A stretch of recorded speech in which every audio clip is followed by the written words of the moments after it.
Hello, Physics 20s. I want to just talk a little bit about sound and one phenomenon that we'll study called closed pipe resonance. I found a great YouTube video where a physics teacher goes over both closed pipes and open pipes. They're both fascinating to learn, but really we're just going to focus on the closed pipe, and I'll get to that shortly. So to start with, though, sound. Oh, there's so many cool things to talk about sound. As I showed here in this picture, sound is basically just a disturbance of air molecules. And if you create that disturbance, basically you generate a compression. And what'll happen here, you can see you're just using a speaker, you'll generate a compression, which will then propagate away from the disturbance, okay, in a series of compressions and rarefactions, okay? Now, what's unique about sound waves, though, is they are longitudinal waves for sure, but we try to understand them by drawing them as transverse waves. Okay, so like I kind of showed here, let me just get rid of that. Um, because it's a little easier to make sense of the wavelengths when you visualize it as a transverse wave. But please don't be confused. Sound waves are not transverse waves at all. They are longitudinal waves. They're a series of compressions and rarefactions. Okay, so uh, when someone talks to you, they're vibrating their voice box. That's generating compressions inside their voice box that comes out of their mouth, and it propagates through the air to your eardrum. And your eardrum is designed to be really, your ear is amazing. It can be sensitive to frequencies as low as 20 hertz and as high as 20,000 hertz or 20 kilohertz. That's the range. Okay, it's a really impressive range. But obviously there's limits, and you get below that and you're subsonic. You get above that and you would be, well, not necessarily supersonic. They tend to call those ultrasonic if you're above the 20,000 kilohertz range. When you're young, by the way, and if you want, you can take that hearing test that I posted. When you're young, you can actually hear, most of you can probably hear up to 21 or 22 kilohertz. Okay, it's like the highest, most irritating frequency you can imagine. And if you run that hearing test with speakers, like with headphones, my computer speakers can't really generate the really high frequency ones, but your headphones might be able to do it. And definitely if you plug into a nice stereo system with tweeters, you can get the really high frequency ones. But as you age, you lose your range of hearing, and mostly the high end. Like for me now, I can probably only hear about 16 or 17 kilohertz. I can't hear anything above that. Um, but when I was younger, I could definitely hear those smaller ranges. And famously, there's a great story about the Mountain View School. Justin McKenzie shared this with me. It was his grade, and anyone around him, where the Mountain View PA system was generating some kind of weird feedback, and it was pumping out these high frequency. They were over 20,000 kilohertz frequencies. Okay, and all of the kids in the school could hear it over the PA. They could all hear this high pitched frequency, and it was driving them insane. Okay, they were like irritated all day. They were complaining, crying, having headaches, whatever. And the teachers couldn't hear it because as you age, the flexibility of your eardrum starts to diminish. And so you can't hear the higher frequency stuff. And so all the teachers didn't believe the students. And it went on for days, apparently. Like, oh, it was just this torturous experience until finally um, it was confirmed that like someone changed the PA or something, and everybody's like, "Oh, now I don't hear it." And it was just this weird phenomenon that these young kids with young elastic eardrums could totally hear this high pitched frequency, but none of the teachers could hear it. Those poor students. Oh, I can just imagine. But anyway, so sound waves are super fascinating. The This is on your formula sheet. Sorry, I didn't want to do that. In here, the speed of sound in dry air at 20 degrees Celsius is 343 meters per second. The speed of sound varies dramatically, actually, depending on a whole bunch of variables, like I mentioned there in the notes.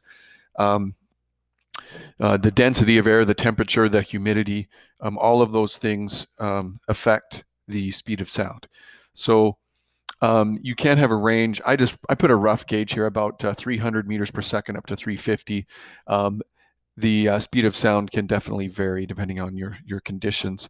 We will talk about supersonic speeds soon. They're really cool. Jets, of course, can accomplish those speeds. That is called Mach 1. I believe it's named after the German physicist who came up with the calculation, but I gotta confirm that. I'm not 100% sure. But I've already talked about the range of hearing. What's really cool is the ultrasonic frequencies are often used in medical imaging, which I'm sure many of you are familiar with.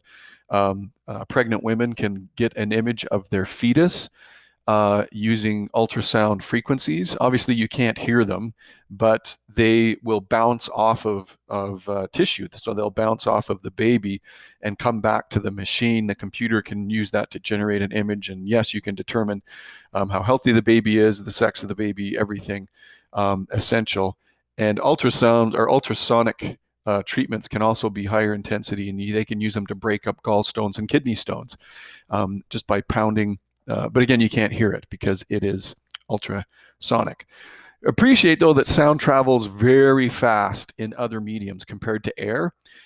Sound travels really fast through water and even faster through solids because the molecules don't have very much to move. In a solid, if you generate a disturbance in a solid, the molecules don't have to move far at all before they hit the next set of molecules. And that process can be transmitted at crazy high speeds. Famously, I did find a picture of historically hunters and trackers would put their ears to the ground to track, say, a herd of bison or something, or wild horses or whatever you were maybe tracking, because the sound will travel much faster and clearer through the ground. Or famously, I guess you could hear a train coming at a great distance if you put your ear to the train track. Not that any of us would ever do that anymore, but that's applying these principles of the speed of sound traveling at different speeds in different mediums. And there's some cool applications with that. The one application, though, I want you to know is a resonating air column, and primarily a closed pipe. I did put an open pipe here just so you could compare it, and the video talks about open pipes too, and there's some really fun math with that. But we're only going to focus on the closed pipe just to kind of simplify it. In a closed pipe, if you just blow over the pipe, if you watch the video, the dominant sound you hear will be a resonant frequency, and it will be 1/4 of the wavelength. Okay, so if you saw that in the video, and anytime you hear a loud sound in a closed pipe, what's happening is this here, and the video talked about it. You have an antinode at the opening of the pipe, okay? And at the back, you have a node. So you have an area where the air is not moving. And again, just to emphasize, sound waves are not transverse waves. It's just easier to understand this phenomenon if you consider the wave as a transverse wave, but really it isn't. It's really a series of compressions and rarefactions, right? That's coming in and out of the pipe. So the pattern that was quickly observed when musicians and others were studying this is you would hear resonance at 1/4 of the wavelength, and then as you would lengthen the tube using the same frequency generator, it would get soft. The sound would get soft or diminish down to nothing, and then it would get loud again, but that would occur at 3/4 of the wavelength. And then you'd make it longer again, and the pattern, and then you'd hear it again at 5/4 of the wavelength. And I want you to see the patterns once you kind of get the pattern, the math's pretty straightforward here, but I did include this. The pattern goes on indefinitely. Resonance is happening at that series, 1/4, 3/4, 5/4, 7/4. And the reason again is because at those lengths, you will create an antinode at the opening of the pipe. Okay, and that's exactly what this one shows. So in between, you're going to get areas of soft sound or nodes. Okay, so actually let me slide this up just a bit more so you can see it. So in this one here shows a pipe. This first one here shows a pipe that has 1/4 of the wavelength. Okay, so their resonance is heard at half of a wavelength. Okay, you create a node at the opening and a node, well, the node at the closed end is always there. So the node at the opening, this produces no resonance. Okay, so basically this would be a soft or like a quiet sound. Okay, or you'd maybe just hear the audible sound of the tuning fork radiating through the air, but it won't resonate. It won't be loud. Okay.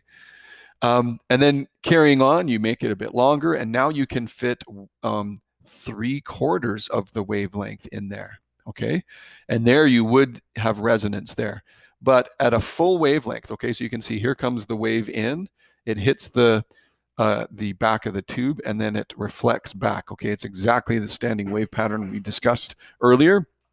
Here, like a full wavelength, well, there'd be no resonance. There'd be no antinode here at this opening. Okay, and you need an antinode right there in order for resonance to occur. So it's actually really cool because, I mean, musicians figured this out really fast. And in terms of making things like pipe organs, all kinds of wooden flutes, you understood this. Actually, I mean, a lot of them probably just found it by accident, but over time they got very masterful at making musical instruments.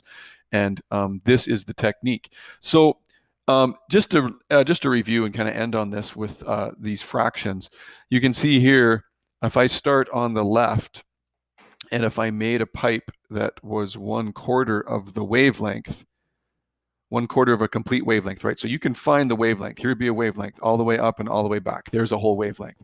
So at 1/4 of the wavelength, there would be resonance. Half, no resonance.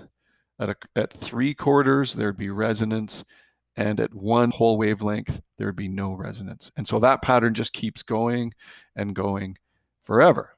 Okay, the longer you keep making the tube. Okay, so yes, as you saw in the video, you can work backwards using the universal wave equation once you get that wavelength correct. Okay, so if you say that 1/4 of the wavelength, say, is equal to, I don't know, like 25 centimeters. Okay, then using that ratio, you would basically just take this and times it by 4 so that you could find what the wavelength actually is. And I guess I just stumbled across that one. That worked out pretty nice. That would just be 1 meter would be the wavelength. Okay. So, but working backwards, I guess, it's a very easy test for you to determine the speed of sound in air, I guess. So using a tuning fork, which is the classic application, it's a pretty easy setup. And actually, I really like the video that was shown because it does highlight the questions in the practice that you'll see, where you have it like basically a tube, or no, you have like a beaker of water, and then you have a tube that's open at both ends, and you slide that tube in to the beaker of water, and thereby you create a column of air that can vary in its length. Okay, and that's just a little trick to make a closed pipe, because the water acts as a cap at the end, and then the length of the pipe. Anyway, I think you guys will figure that out pretty fast. So anyway, refer to these notes if you need to help you, but there's just 10 questions. Just walk through them really slow. Sometimes it's asking for the nodes, like if it's asking for the soft sound, then you're looking for the node fractions, okay? Which the node fractions are these guys: 1/2, 2 halves, 3 halves, 4 halves, on and on and on. It's basically 1, 1.52, 2.5, whatever. Or if it's talking about resonance, then you're dealing with this guy, with 1/4 being the smallest, or I guess the fundamental frequency, or the fundamental length, okay, that produces the resonant frequency. Okay. Anyway, I hope that's helpful, and keep up the good work, you guys.